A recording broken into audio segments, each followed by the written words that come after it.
Hello, we got Marcus Frishman. How are you? Hello, Marcus Archie.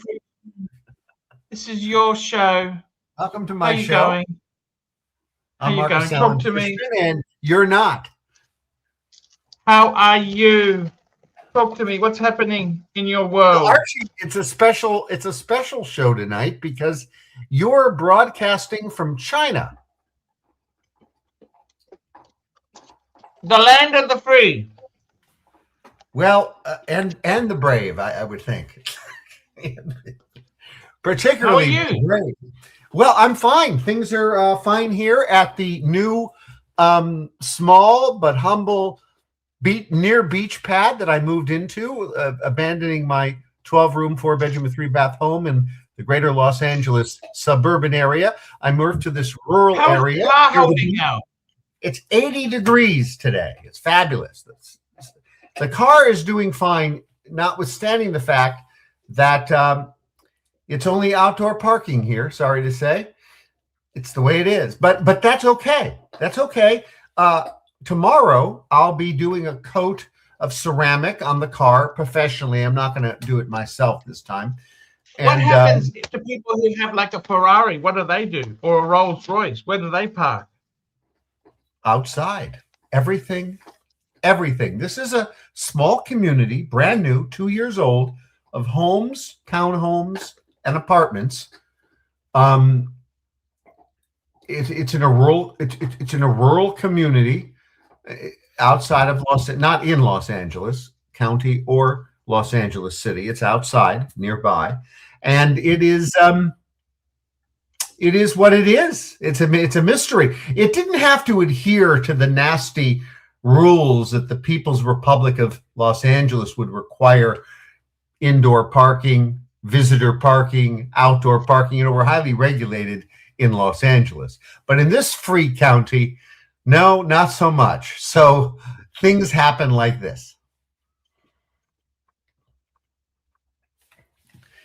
Amazing. Tell me, how's your hosts? The hosts with the mostest. The most. What's the phrase?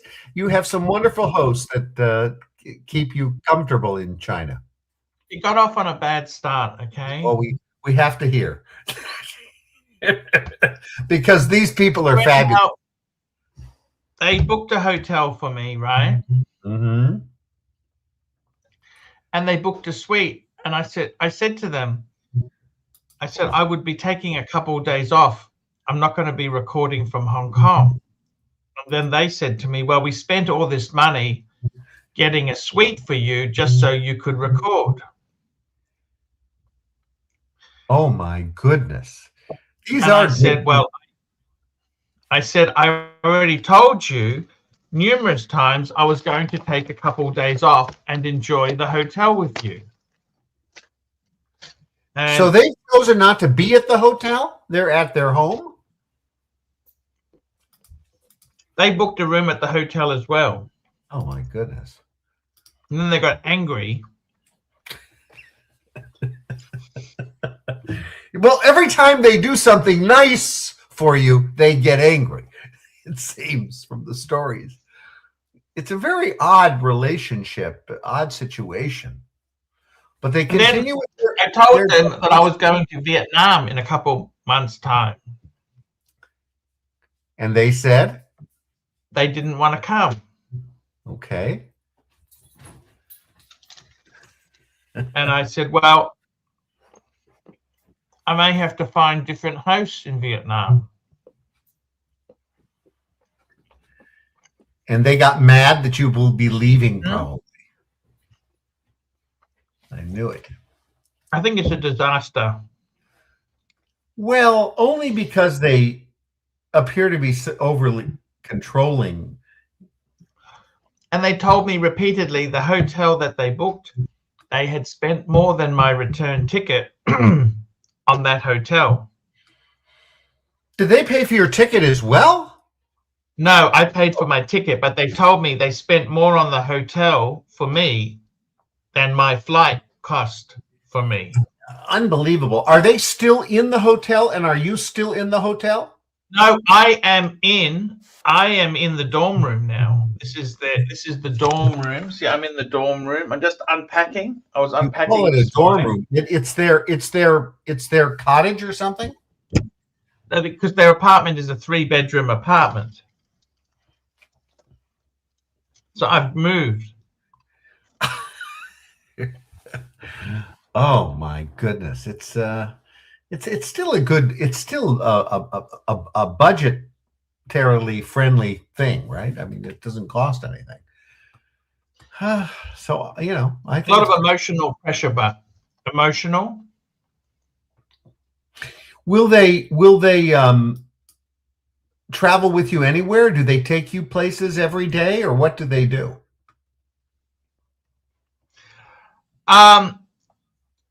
No. Everything seems to have strings attached. Yeah, it's a very strange situation. Yet they love you and want to be your host in every level. Yeah, I think it's coming to an end, okay? Oh, that bad, huh? Do you dine with them at mealtime? Yeah, I do. I do, but I think it's time to move on. Well, what does that mean? Will you be leaving? Will you be leaving for Vietnam? I think it's kind of over now. I just don't see it having the same. Well, that's terrible, because this sounds like quite a. If they had it their way, Archie, how would your day be? What would you be doing with them? Oh, they like to wake up for a jog sometimes. You'd be jogging in the morning, and then 6:30. 6:30 a.m. And then, you know, they brought me like, for example, they brought me a present. You know, Whole Foods. They got me some Whole Foods. I didn't know they had have a friend of theirs. They had a friend of theirs who just came back from America, and they got some Whole Foods souvenirs for me. This is a Whole Foods brand. Have you ever seen this brand? Oh, I know. Yeah. I know Whole Foods. It's a very upscale, the most expensive market chain in America, I think. But it's everywhere in California anyway. Yeah, Whole Foods. They've got me some chocolate from Whole Foods, but then they say, "Did you eat it all?" Oh. And I said, "Well, wasn't that a gift for me, or did I have to hold it, or what's the go?" They said, "Oh, you ate it so quickly." Archie, you can't do anything. So if you didn't eat it, you would have been in trouble. And if you eat it, you're in trouble. It sounds like there's no solution to your problem. Very passive aggressive. Mm-hmm.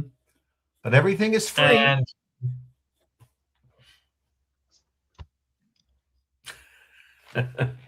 I'm laughing because you have told me other things about this.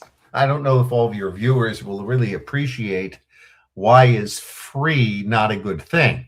Why is this hosting of your trip not a good thing? There are a lot of strings, I guess. And they said, "What sort of car do they drive?" Well, they always get an Uber Black. So it's like a Chinese EV brand luxury version. Gotcha. Uber Black. Well, tell us what's on the schedule. What will you do? Well, so they wake up at 6 o'clock. And by the way, I decided not to sell this Breguet, by the way. Oh. Well, that's a big move, reversal. Why? Last week I was saying to you I was going to sell it. I decided the person I was selling it to, they said, "Can I give it to a third party?" Because that person was going to their state. And I said, "Oh, that's okay." Then they said, "Oh, can you get them to have a look at it, put it on the timing machine?" And I said, "Look, I don't really want them to know that I'm selling it. It's embarrassing having to sell your possessions to survive." Oh, right. And I said, "Look, if you've got to involve someone else, I'd rather just keep it. I don't want to sell it then." Oh, that's face. You know, face. You lose face. You know, there's only so many stories you can invent. You know. Right.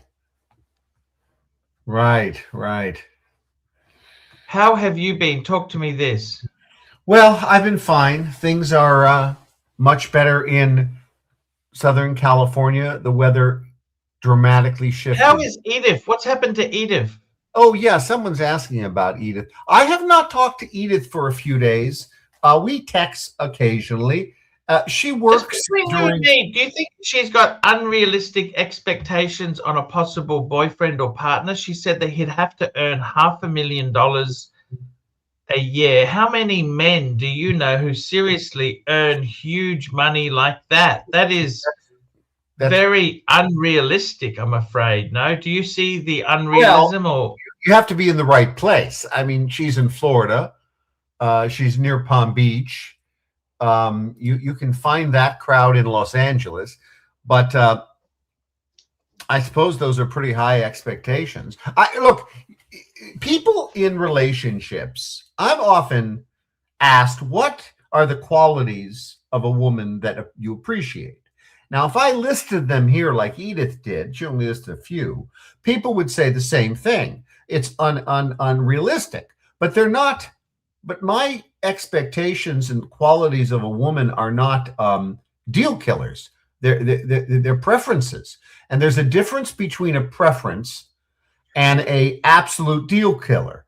I don't think I have, in my personal situation, many deal killers. So maybe it's more her preference to have someone at that financial level. Sounds good to me. There are people who would say more money is better than less, but there are many women who would say it's not an issue, that's part of their preferences. Okay, so I think men are misunderstood many times when they list their desires versus their demands. And I have a lot of preferences. That doesn't mean you achieve them all. I'll give you one. I'll give you one very high on my list. I don't think I could date an uneducated woman. Now, what's education? Is it a degree? I don't think it is necessarily a degree, but certainly with a degree, it makes it easier to be intelligent and some of the stupidest people I've met have been highly educated. Yeah, and maybe some of them have had no degrees at all. So it's not the degree, but obviously, if you have a degree, you are presumed to be and are likely educated. So the point is, I could not be with an uneducated woman. I think that verges on deal killer. I have never actually fell in love with or been involved with an uneducated woman. Now, you might say, well, what about in your youth? Were they actually educated? Everything in its contemporaneous perspective, I mean. You know, when you're 20, people may not have a degree yet, but they have a level of sophistication, call it, a level of worldly experience. That's part of being smart and educated. And so that's a serious preference for me. It always has been. Oh, so I agree, Marcus. Now, I'll give you another preference. A girl with the capability of making money, as an example, or family money, or her own money. A girl with money is better than a broke girl, right? I've never supported anyone in my life, but doesn't mean I wouldn't. No, I do believe that, Marcus. I do believe you. Not a deal killer. I do believe you've never supported anybody in your life. I do accept that, and I respect you for that. I've actually got a lot of respect for you because of those facts there. Because I think, Marcus, the thing about you is you are a very generous soul. You're probably one of the most generous people I've ever met. Oh, Archie, thank you.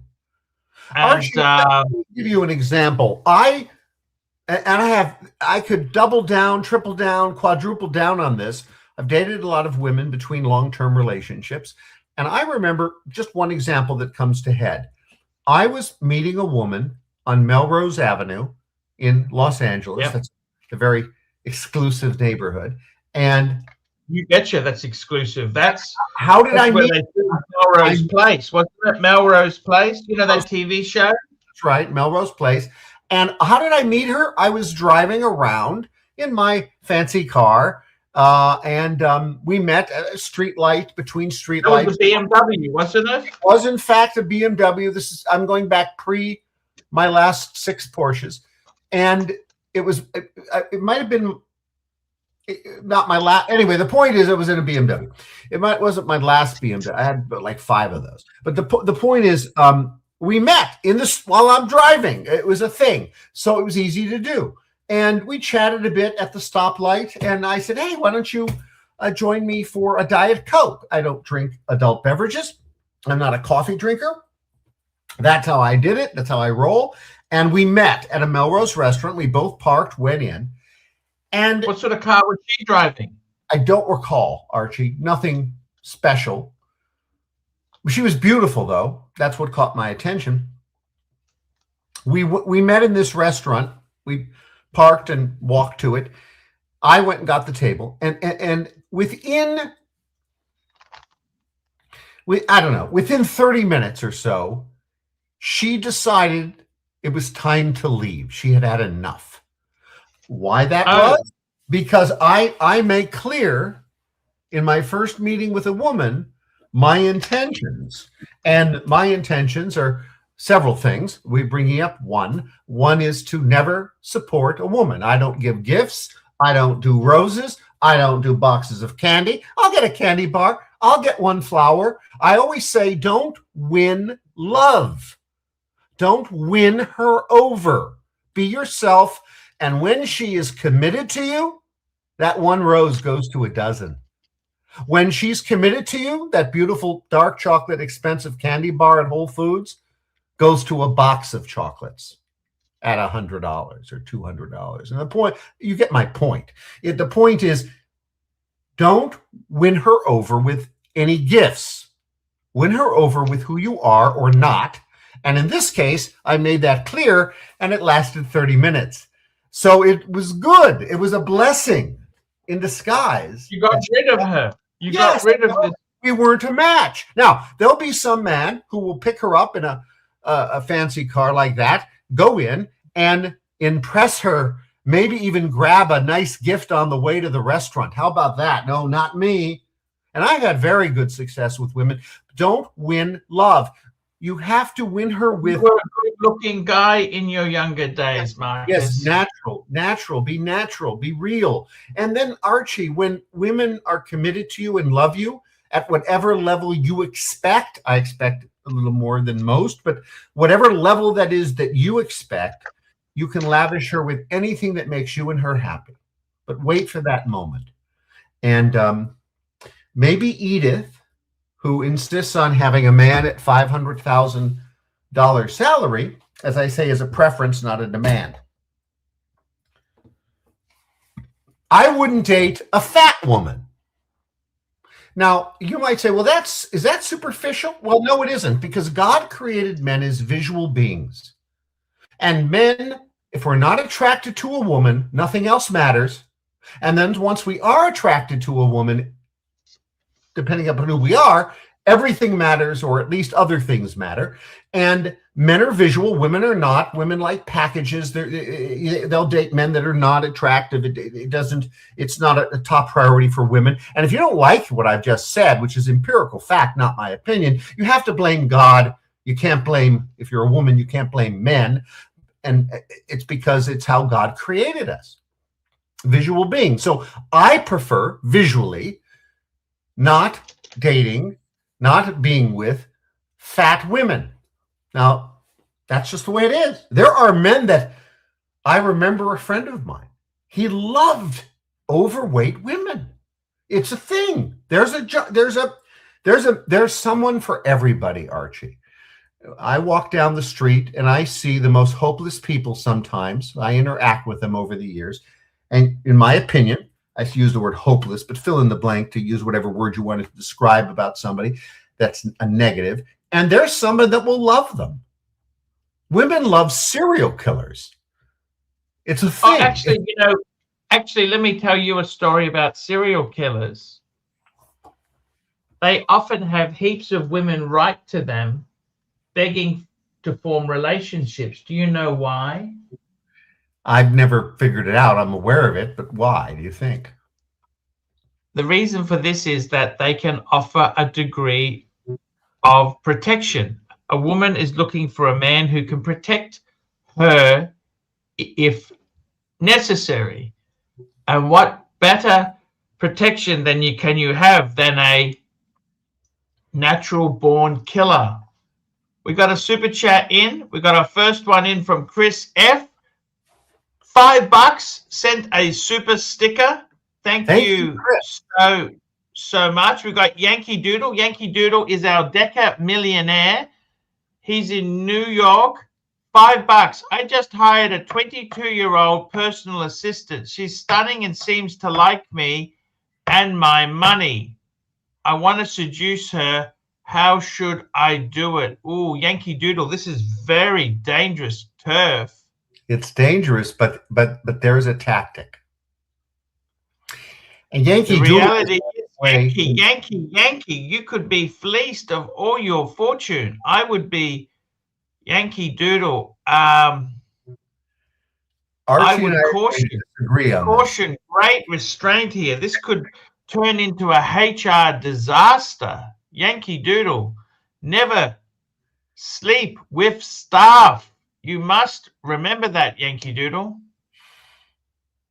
Well, let me pass my advice, Archie. We'll disagree because I think the best place to meet a woman is in the work environment. But I've had many interns, and I've become I've many proteges, and I've become many mentors, and that creates relationships. I will say that let me think real quick. I've never had but one exception. Never had a long-term relationship with a coworker, but it is certainly a desirable thing. Now, here's what I would suggest. Yankee Doodle, if your goal is to seduce this woman, and it's all about, because he's not clear here. Well, he says seduce, but I want to make sure if it's all about the physical, this is a very simple thing.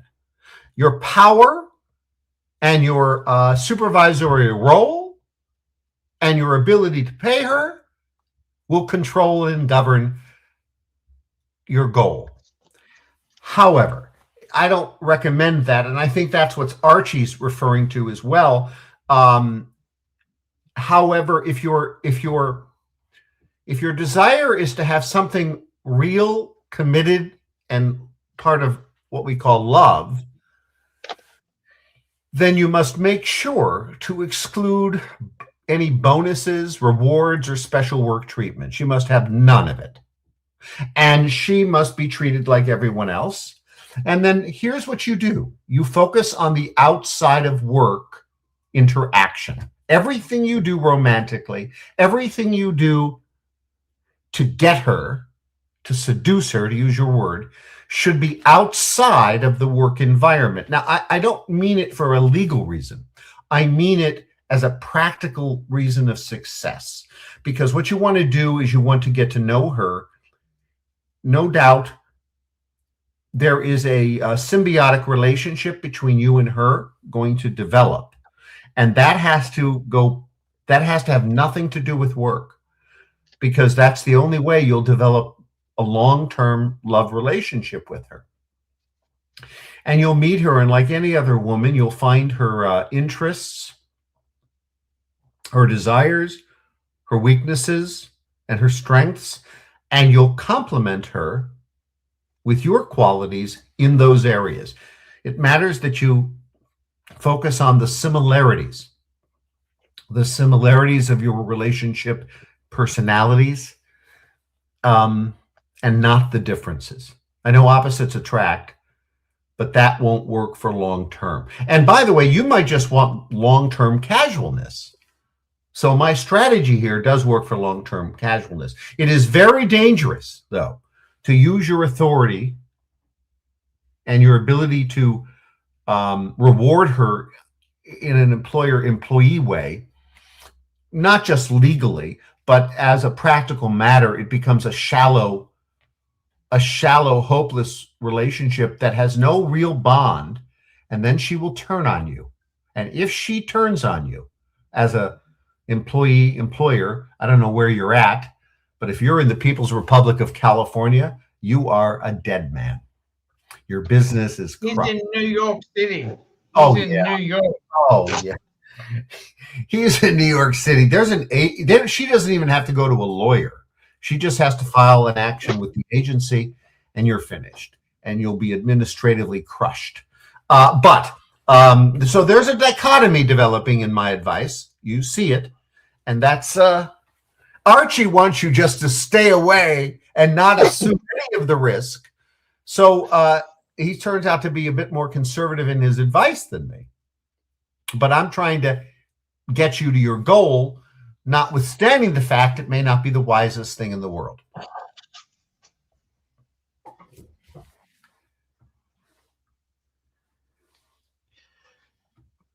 What do you think there, Marcus? I wanted to ask you there, 22-year-old, I think Yankee is about 50. Is that that age difference is not a dichotomy at all? I don't think the age difference matters. In my life experience, age difference has never been I've never seen it affect me in a negative way. It's never been a hindrance, is what I guess the word I'm trying to say. I guess we're all different. People are all different. He's living in New York. Well, I was going to go to geography again. So if she's from New York, and she is from New York, these are sophisticated cities. This is like Los Angeles. There are places where this might be a problem, but not at age. Age does not seem to be a problem in sophisticated cities. Things like age, race, religion, none of that is a hindrance in cities like Los Angeles and San Francisco and Florida, maybe Oklahoma, Wyoming. These things are problematic. America is a very different place everywhere you go. Our culture Tell me this. I'm thinking about going to Vietnam soon. Oh, that's a good place. Hanoi. All right. What about it? Any advice? Well, I've never been there. I've wanted to go, but you know that place. You've been there, right? Archie, you've been there. Where are you? What? I've lost you. Your visual is gone. What happened, Archie? Once. I've been there once, Marcus. Well, you won't go to the Philippines for some mystery reason. I don't know why you're afraid of the Philippines. Could you? You'd have a lot of success there, Archie. You'd have success with the people, the women. And in Manila, it's so easy. And all of them speak English. Yeah. If you go to Manila, you'll see that the newspaper, their primary newspaper, is English. They turn on their nightly news, it's in English. There are very few exceptions to that rule. They speak to each other in English. Not always, but a lot, particularly in the cities. There's a class system in the Philippines, and if you don't speak English to each other, you're viewed as a lower class person. And in Manila, that's a cool thing. In countries like yours and mine, in America and Australia, we have an economic separations. We have some ethnic separations, but we don't have a class separation. So we don't understand it. But when you get to the Philippines, it is about class. And poor people want to have class. They want to be, as they call it, what's the phrase in the Philippines? It's up and comers, go getter. And they also, the Philippines itself. There, let me ask you this: they have a very elite upper class there. Oh yeah, 4.5% of their wealthy is equivalent to the American 1%. So there's no comparison. There's far more wealthy equivalents in the Philippines than there are in America. Our super rich, you can define what that is, but I don't need to do that here. Our super rich are about the 1%, 1.5%, 2%. The moment you hit 5% of the wealthy in America, you're getting to normal salaries. Okay, that's how quickly it goes up. So in the Philippines, the official number is 4.5. Call it 5. 5% are like the American 1%. It's an oligarchy. They're mostly concentrated in Manila. They share their wealth with family members. So that means many people are a part of that. It all generates from the government and contracts. And the government is a wealthy government, notwithstanding their title of third world country. So it's a totally different, all screwed up, convoluted place. It just has conflicts with everything. Let me give you an example. So they call their bathroom in the Philippines a CR. The CR. There's only one name for it. In America, we call it the restroom, the toilet, the bathroom.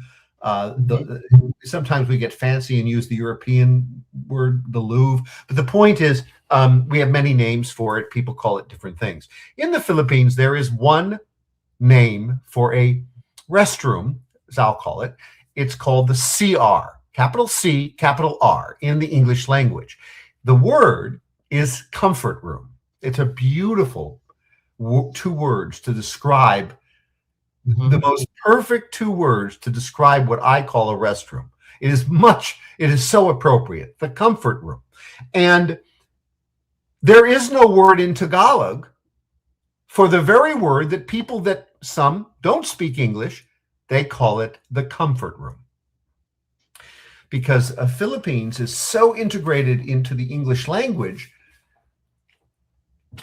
they have part of their language doesn't even have a translated word for it, if you know what I mean. Well, technically, there is a translation for the word comfort and room, obviously, in Tagalog, the language of most of the largest language of the Philippines. But they don't bother because they speak English. Oh, I see. I see what you're saying there.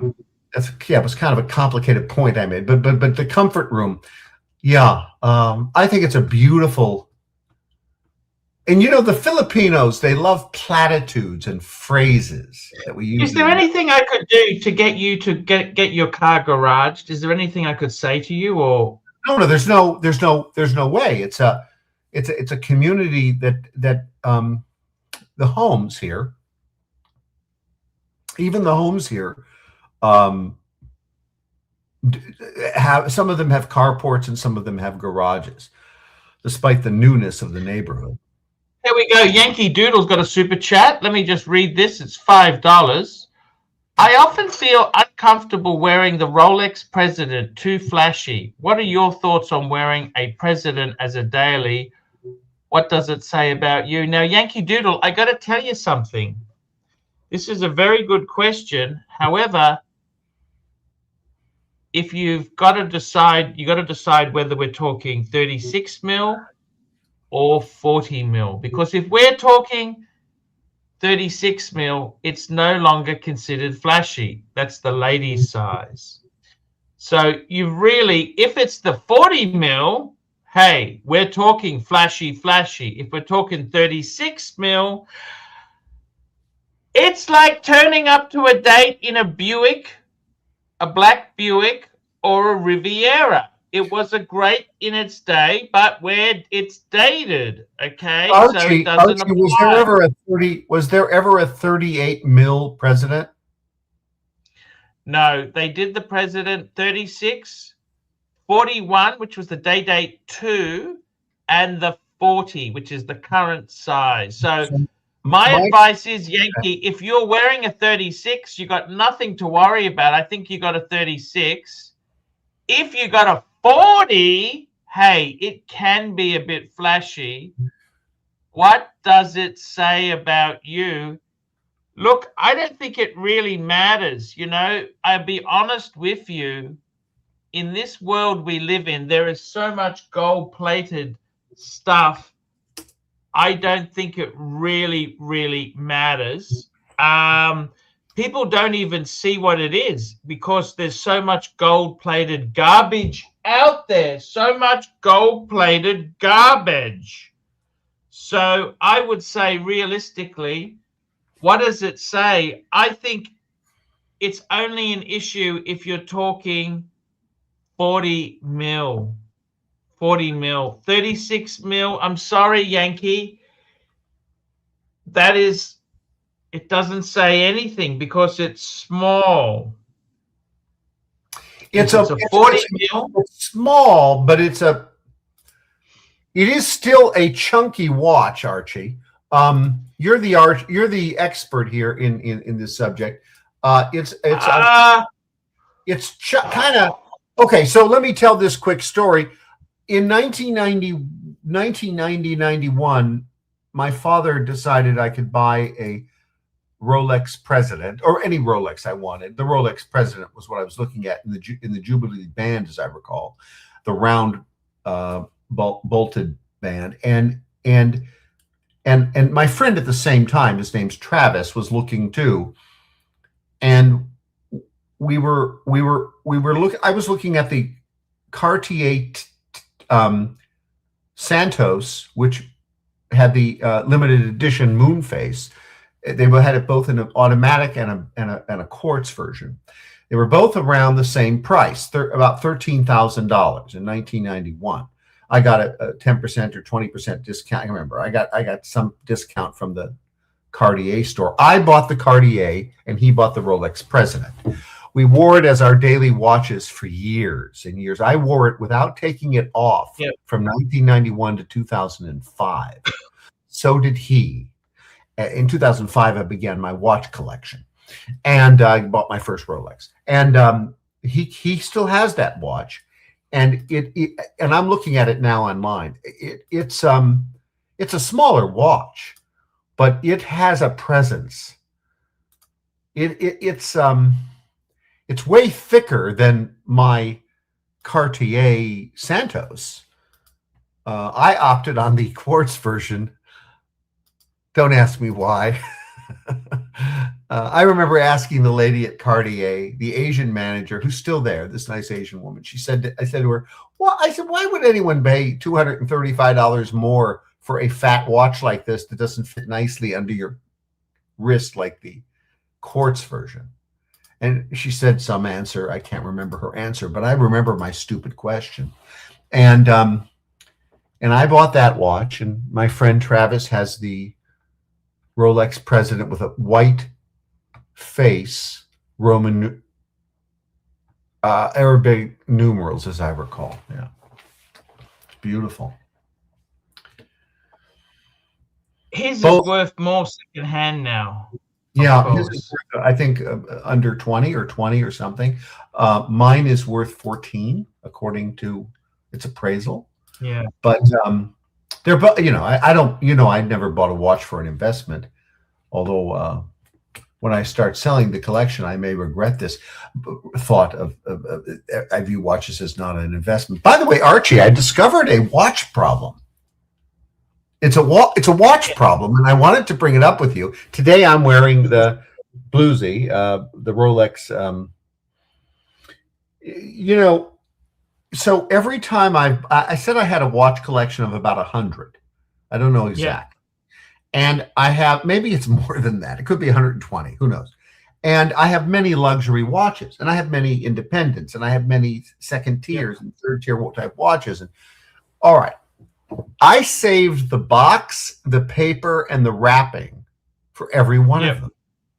And in every one of them, rather than pull out the extra, what do you call it? The extra, maybe I took off a link, or there's an extra part, or it came with some a tool. I've always left that in the box. Yeah. Well, I told you I moved from my little place, and I kept the watches separate from its box because I have to secure the watches in various vaulted locations. But the boxes are all stacked up in 2 closets I have, and I started to label them and put them with a list, and then put them in these plastic boxes Buckets. that I bought. Yeah.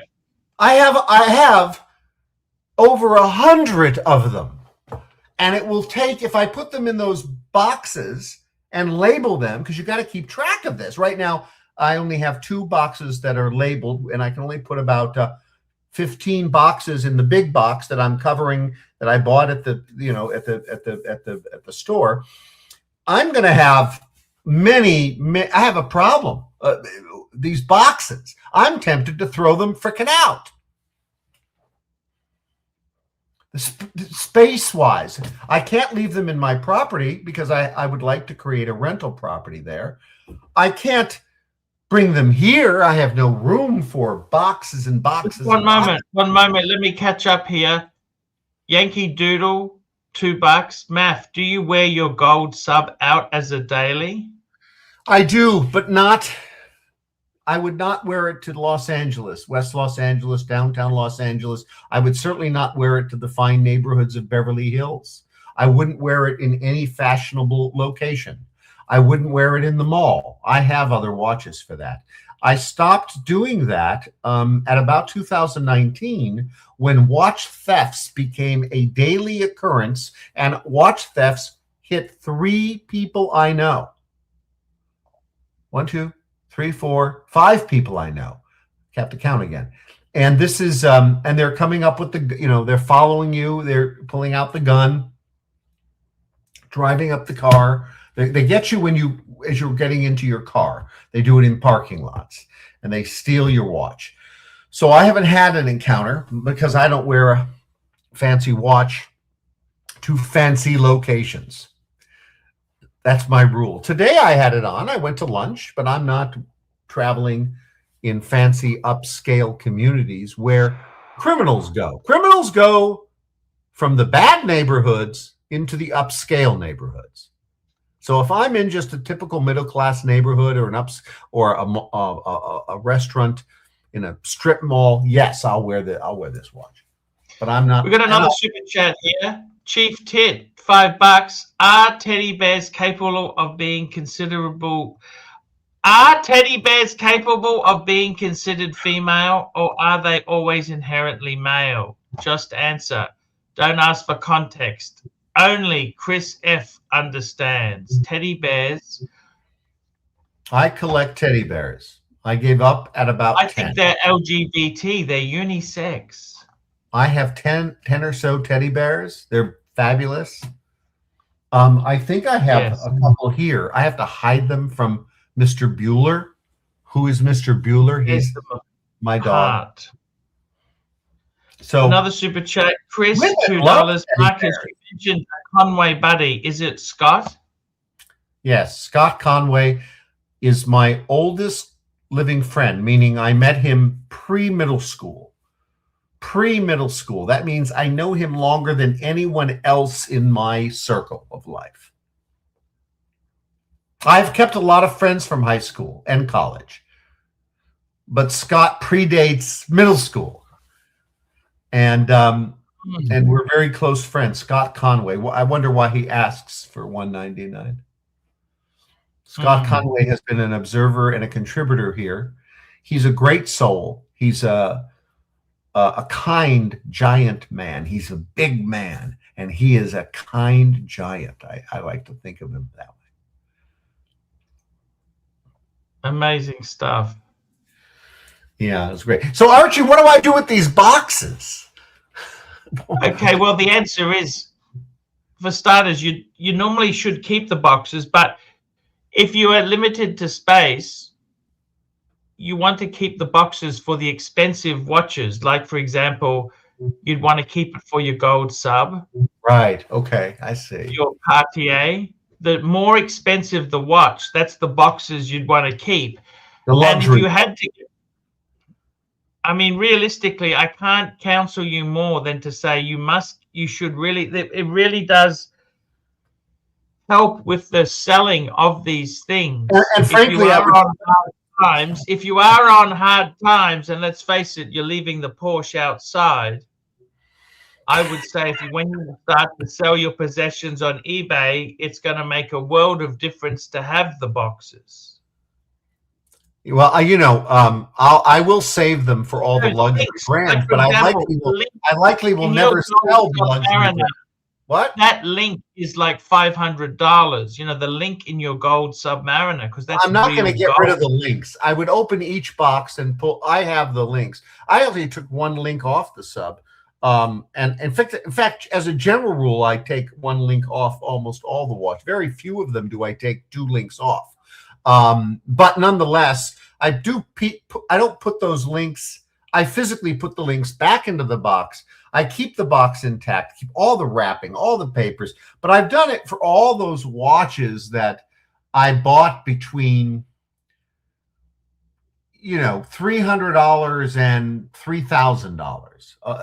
All of those watches. And I'm thinking I should just take the parts out of those boxes and just trash them. Although oddly, if ever I was to sell watches, those would be the ones I would sell. I wouldn't be selling my luxury collection. I would have no plan of that. But I would like to unload a lot of my watches, which makes me fuss with these boxes, because I go, my God, I could put all these inexpensive watches back in their beautiful boxes, and maybe I could maximize because I have way too many watches and I do need to sell. Yes. I have Marvin watches. I have Longines watches. A lot of these, I would say to you, the boxes make a big difference. But if you are limited in space, keep all the paperwork and all the links. Get an envelope and put the papers and the links into each envelope for each watch.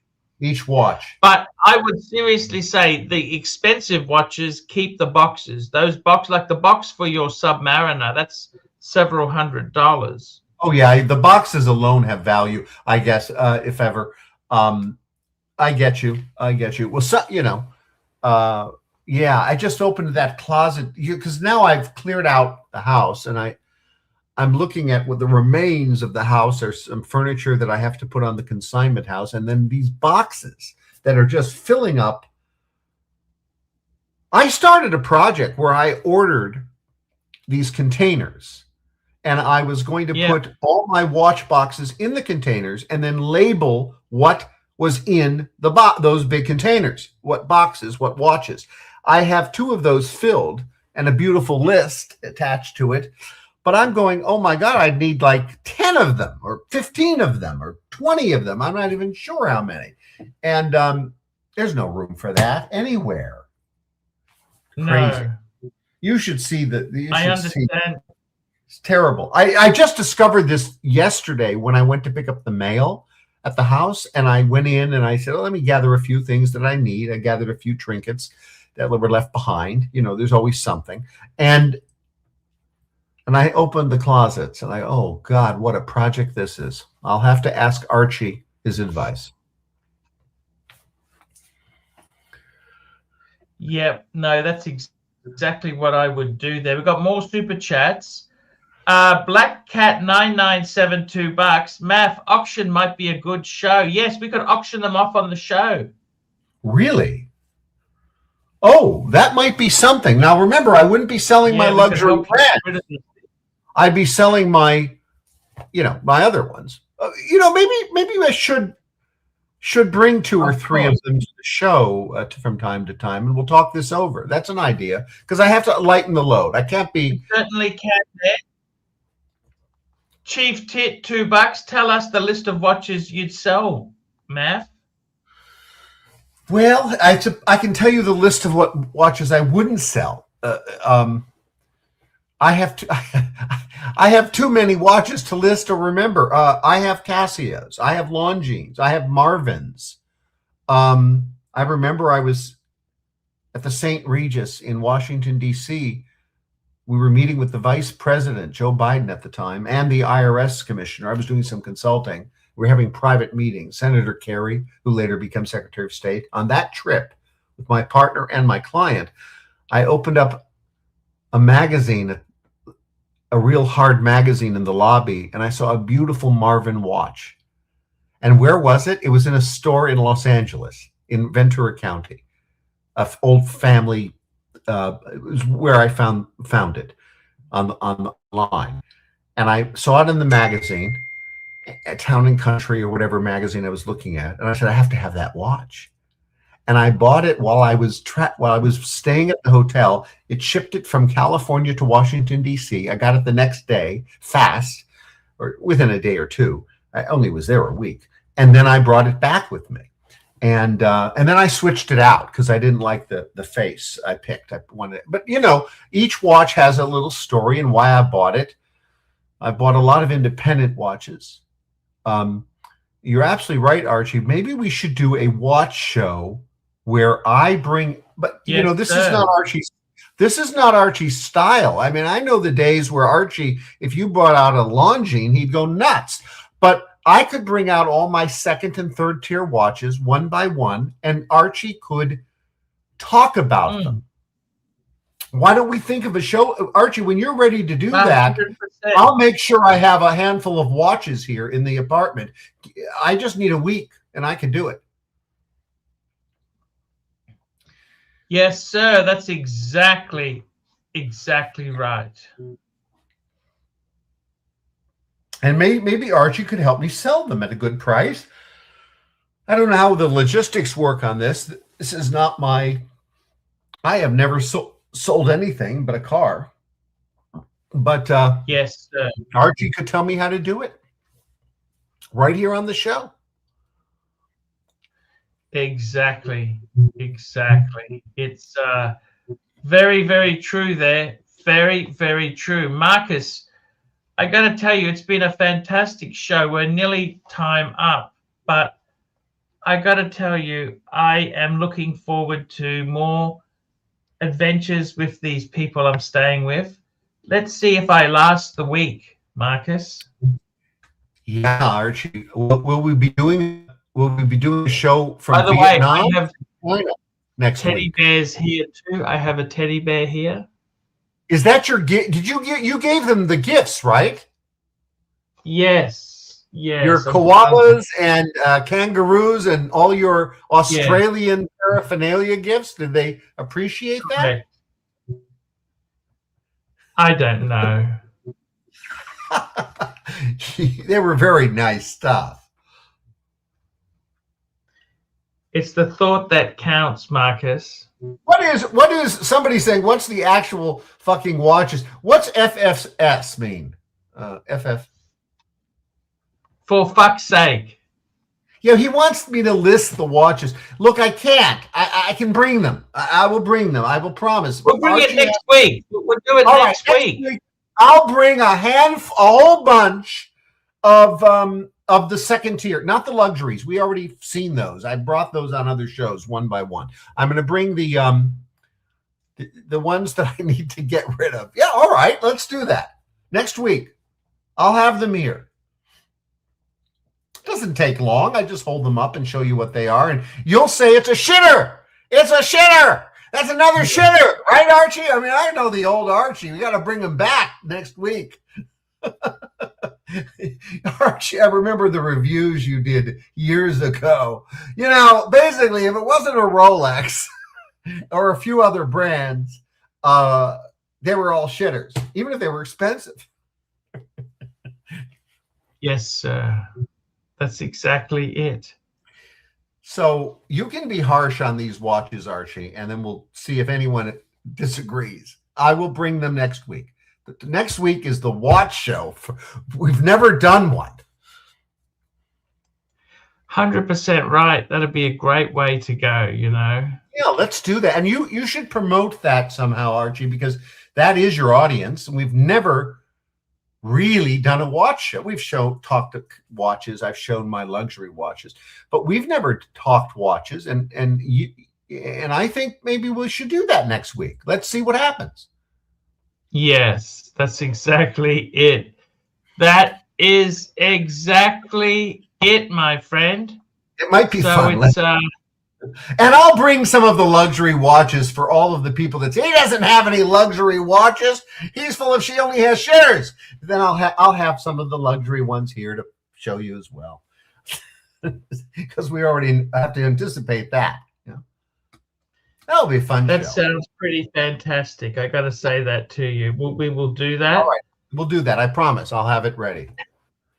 Let's thank our donors today. We had Chris F, Yankee Doodle, Yankee Doodle, Yankee Doodle, Chief Tit, Chris F, Black Cat 997, Chief Tit, and Chief Tit again. Guys, that's the show. We'll be back next week. That's Marcus, it's a pleasure having you on. I'm Marcus Allen Frishman, and you're not. And next week, watches. Okay, guys, see you later. Hi, guys, it's ArchieLuxury. Guys, I want to talk to you about David SW. David SW, David SW. Guys, if you are in America, if you are looking for a Rolex watch of your dreams, in fact, if you're looking for a contemporary modern wristwatch, I strongly advise you to look at David SW. Guys, don't play the dealer games. Don't bring in chocolates or Krispy Kremes for your dealer hoping to get a Rolex at retail. It's futile. Please, guys, save your dignity. Keep some pride. Go to David SW. I would highly recommend David SW, David SW. If you're in America and you're looking for a watch, go to David SW, David SW, David SW.